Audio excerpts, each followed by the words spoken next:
ปวดท้องเจ้าดีนั่นเองเก่าหน้าจบคือช่วงไหนที่จะออกคือเจ็บปุ๊บหรือเอ๊ะจะลุกเกินแก้ว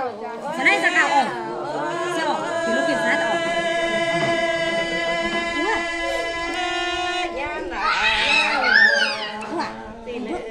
กินฝรั่งแต่nhiều ai cũng sang biết lên lười lười đấy bịa ra đi thôi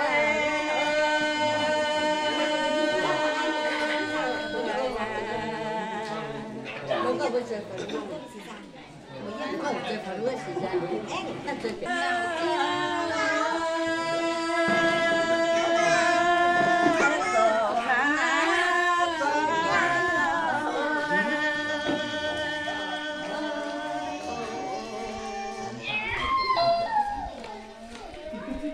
thì là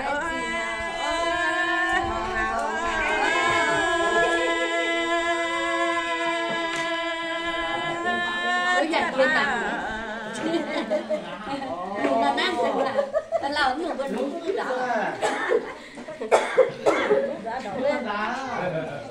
tổ tai ơi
mày về bên